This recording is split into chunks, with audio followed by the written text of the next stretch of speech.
को इन हेमंत भैया को, हेमंत सोरेन जी को बैठाने के लिए हम लोग रघुवर दास का भी लाठी खाए हम। उनको हॉस्पिटल से आने से निकलने से मना किया जा रहा है। तो कहीं ना कहीं ये साजिश है कि इस आंदोलन को कैसे कमजोर किया जाए।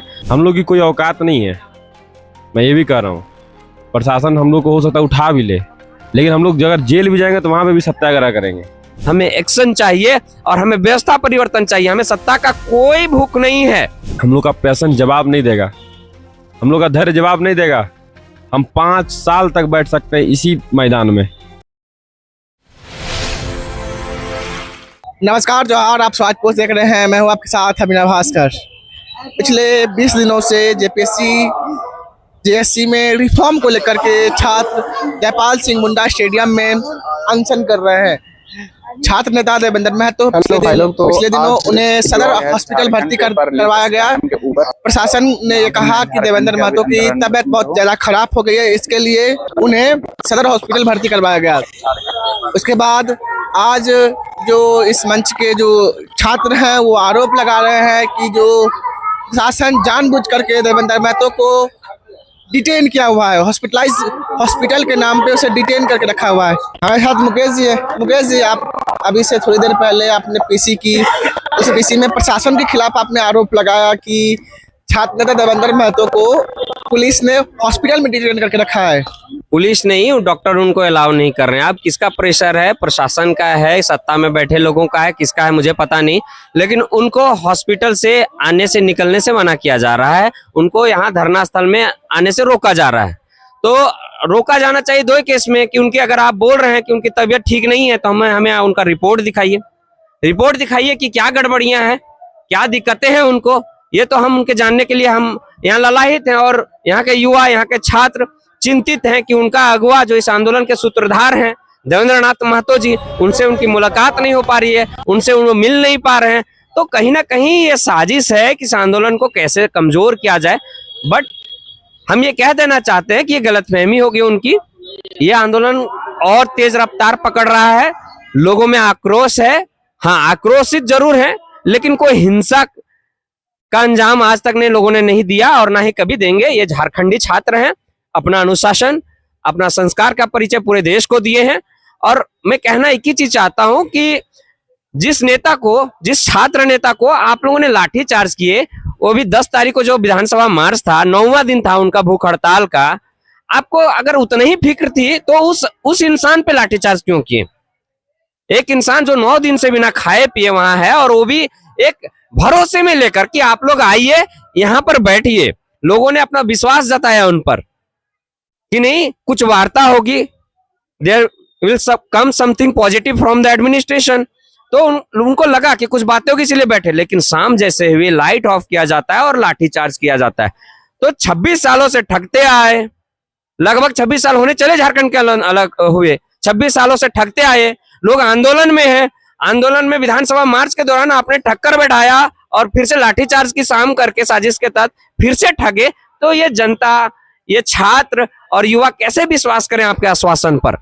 कैसे विश्वास करेंगे कि आप फिर से आश्वासन दे रहे हैं? आप, हमें आश्वासन की जरूरत नहीं, हमें एक्शन चाहिए और हमें व्यवस्था परिवर्तन चाहिए। हमें सत्ता का कोई भूख नहीं है। हम नहीं कह रहे हैं कि आप मुख्यमंत्री जी इस्तीफा दीजिए, आप व्यवस्था को सुधारिए, हमें उसका कोई लोभ नहीं है। हमें व्यवस्था में सुधारिए। लेकिन हाँ, एक चीज हम लोग यही कहते हैं कि अगर आप व्यवस्था में सुधार नहीं करते हैं, ये व्यवस्था आपके अधीन है, सरकार के अधीन है, तो फिर ये बात और युवाओं का हाथ सत्ता तक भी जाएगी।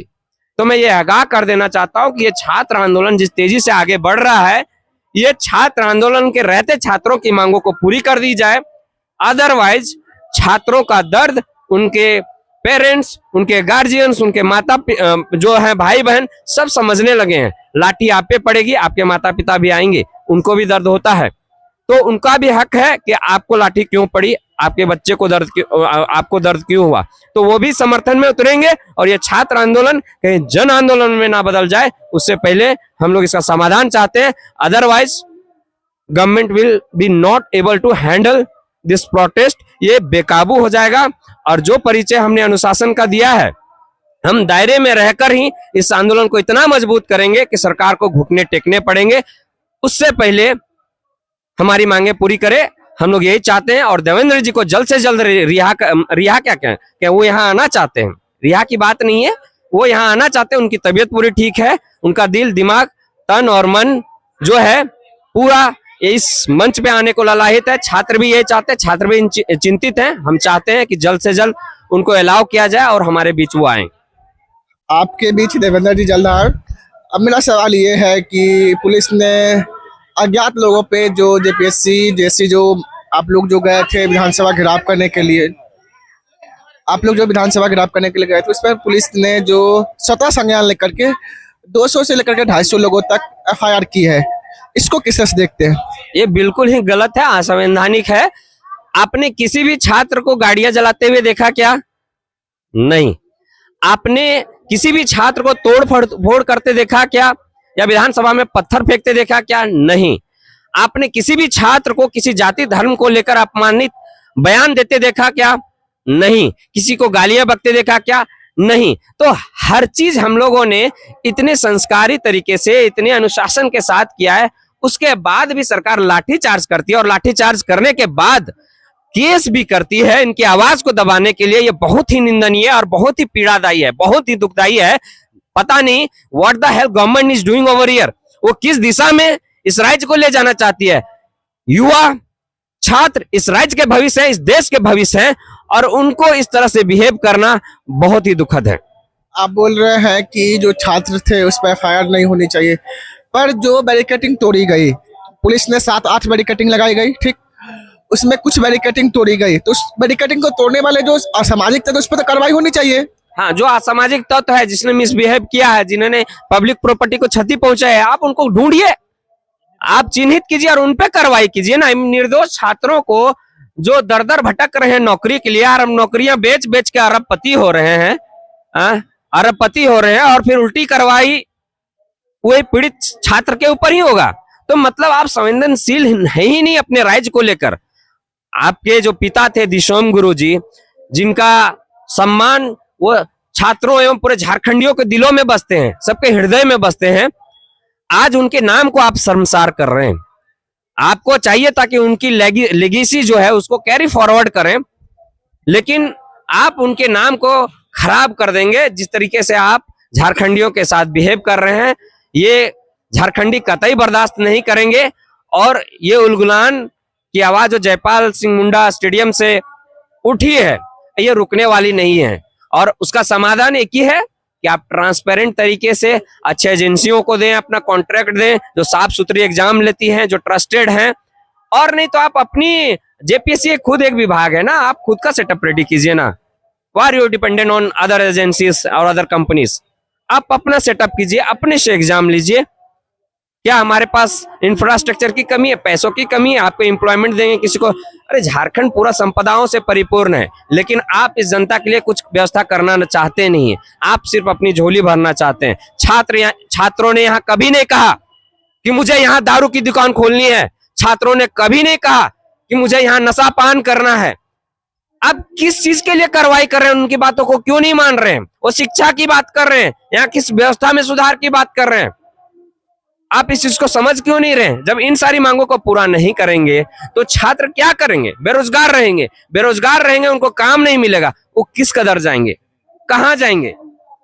फिर वो गलत रास्ते अपनाएंगे। आप बोलेंगे कि नहीं, हम उनको सुधारना चाहते हैं, उनको अच्छी झारखंड का जीवन स्तर को उठाना चाहते हैं। आप मैया सम्मान योजना दे रहे हैं, उल्टी सीधे जो आपने योजनाएं बना के रखी है, जो झारखंड को खोखला कर रही है, एडमिनिस्ट्रेशन को गंदा कर रही है। तो ये आप सरकार के पैसे से अपना वोट बैंक बना रही है, अपने वोट खरीद रही है। ये सब काम जो गंदी राजनीति कम करे, और जो छात्रों एवं युवाओं के हक अधिकार की जो बातें हैं, आवाज उठी है, उसमें थोड़ा सा विचार विमर्श करें और समय रहते इसका समाधान करने की कोशिश करें। समय रहते समाधान की बात करें। दीन बंधु, आप जो डेलीगेशन था मुख्यमंत्री का, उसमें आप, मुख्यमंत्री ने जो डेलीगेशन बनाया था जो 4 मंत्रियों की, उसमें आप भी गए थे। जो मतलब सरकार का रवैया कैसा है? देखिए, सरकार का रवैया पार्शियली पॉजिटिव है। जैसे कि हम लोग का 14 जेपीएससी हुआ, बैकलॉग का 2023-25 हुआ, इसमें तो उन्होंने माना कि इसको कैंसिल किया जाएगा। और लेकिन जो उनका कहना था कि सीजीएल का जो उनके तरफ से जो रखा गया था प्रपोजल कि इसका हम लोग रिटायर्ड जज की अध्यक्षता में इसका जांच करवाएंगे। अगर ये वाला आप लोग मान लो तो हम आपके एसीएफ, एफआरओ, एपीपी, जेट ये सब में आपका हम लोग विचार करेंगे। तो आप जब सरकार ये बोल रही है कि रिटायर्ड जज के जो अध्यक्षता में, तो अच्छी बात है कि जो ऋषि के बैठे हुए लोग हैं उन्हें कानून का बेहतर जानकार है, तो वो लोग जांच करें, तो फिर दिक्कत क्या है छात्रों को? देखिए सर, हम लोग चाहते हैं कि इसका सीबीआई जांच हो। मान के चलिए रिटायर्ड जज होगा, स्टेट का होगा, कैसा इसमें जो ऑफिसर्स होंगे जो जांच करेंगे, एक्चुअल में जो जांच करेंगे वो भी स्टेट के होंगे। तो हो सकता है कि वो कुछ एक लिमिटेड दायरा में वो जांच करे, ऊपर तक जो लोग हैं उनके तक ना पहुंच पाए, ये हो सकता है। इसीलिए हम लोग चाह रहे हैं सीबीआई जांच हो और कैंसिल हो। हमारे साथ अमित जी हैं। अमित जी, आज आंदोलन का 20वां दिन है, बड़ी शांतिपूर्ण ढंग से छात्रों का जो आंदोलन है चल रहा है। आगे की जो रणनीति होगी आप लोगों की क्या होगी? देखिए, हम लोगों की रणनीति आपको पता ही है। हम लोग जब तक परिणाम नहीं मिल जाता है, हम लोग इस जगह से हटने वाले नहीं है। हम लोग की कोई औकात नहीं है, मैं ये भी कह रहा हूँ। प्रशासन हम लोग को हो सकता है उठा भी ले, लेकिन हम लोग अगर जेल भी जाएंगे तो वहां पे भी सत्याग्रह करेंगे। हम लोग गांधी को मानने वाले लोग हैं। आपको बता दे रहे हैं कि जिस समय आप हमसे बाइट ले रहे हैं, इस समय भी कहीं ना कहीं झारखंड को लूटा जा रहा होगा। कहीं ना कहीं रणनीतियां बन रही होगी कि कैसे पेपर को बेचा जाए, कैसे पेपर को लीक किया जाए, कैसे बड़े बड़े जो धन्ना सेठ हैं उनके नालायक बेटों को शासन में बैठाया जाए। ये दर्द है झारखंड का 26 सालों का। 26 वर्षों में इस झारखंड को ऐसा कोई दल नहीं है, कोई राजनीतिक दल नहीं है जिसने लूटने का काम नहीं किया। भैया, आप समझ नहीं सकते हैं। आप कभी गांव में जाइए, आपको पता चलेगा कि असली झारखंड क्या है। रांची दिखता तो है चकाचौंध की तरीके से, लेकिन असली झारखंड झारखंड के नाम में छुपा हुआ है। झाड़, जहाँ पे जंगल हो, झाड़ हो और खंड, तो ऐसी स्थितियां हैं यहाँ पर। हम लोग काफी दर्द में हैं। हम तो हेमंत सोरेन जी से ये प्रार्थना करते हैं कि हेमंत दादा, बहुत मुश्किल से, बहुत लाठी खाकर आपको हम लोग बैठाए हैं। आपको बता देते हैं, आप नहीं जानते होंगे कि इस हेमंत सोरेन को, हेमंत भैया को, हेमंत सोरेन जी को बैठाने के लिए हम लोग रघुवर दास का भी लाठी खाए हैं। हम छात्र संघ अध्यक्ष हुआ करते थे हजारीबाग में। उस समय जब राजभवन घेराव करते थे, विधानसभा घेराव करते थे, तो यही हेमंत सोरेन की टीम, जेएमएम की टीम नाश्ता और खाने का प्रबंध करती थी। आज हम लोग बेगाना हो गए। तो अब इतना दिन में हम लोग को यही समझ में आया है कि हम लोग के लिए कोई दल नहीं है, हम लोग के लिए कोई नहीं है। 26 साल में बताइए सर कि यहाँ पे भाजपा रही, कांग्रेस रही, जेएमएम रही, आजसू रही, यहाँ तक कि यहाँ पे निर्दलीय मुख्यमंत्री रहा, लेकिन झारखंड जिस उद्देश्य के साथ अलग हुआ कि हमर सोना झारखंड, आज उस सोना कहाँ है सर? जो कोयला है सर, वो कोयला को लूटा जा रहा है झारखंड से सर। इसका दोहन हो रहा है सर। हम लोग को तो लगता है सर कि अगर हम लोग, बोला जाता है कि 42% खनिज देने वाला राज्य झारखंड है। कभी कभी लगता है कि अगर हम लोग के पास वो नहीं रहता ना तो हम लोग ज्यादा खुशी रहते सर। हम लोग खेती बाड़ी करते सर। आप यहाँ से 60-70 किलोमीटर चले जाए गोंदलपुरा, आज 3.5 साल से लोग वहां पे बैठे हुए हैं धरना पे सर। हम लोग तो 20 दिन हुआ है सर। हम लोग का पैशन जवाब नहीं देगा, हम लोग का धैर्य जवाब नहीं देगा। हम 5 साल तक बैठ सकते हैं इसी मैदान में, भूखे प्यासे नंगे हैं हम लोग के पास है क्या? हम लोग पास कुछ नहीं है। हम लोग, आप पढ़े होंगे रूसी क्रांति को, सर्वहारा वर्ग है हम लोग पास हारने के लिए कुछ नहीं है सर। नौकरी है नहीं, बेगारी है, पानी देखिए अभी पानी पड़ नहीं रहा है कि हम लोग खेती करें। सरकार वैसा ही है, सब लोग लूटने घसोटने में लगा हुआ है झारखंड को। मैं क्या बोलूं सर, दर्द है झारखंड का। आप मतलब इतना दर्द है ना कि हम बयान नहीं कर सकते हैं। आप चले जाइए कोलवरी क्षेत्र, किसी जगह किसी का घर उजाड़ा जा रहा होगा अभी, किसी की माँ बहन का इज्जत उतारा जा रहा होगा अभी, और ऐसा नहीं है कि किसी एक सरकार में हो रहा है ऐसा।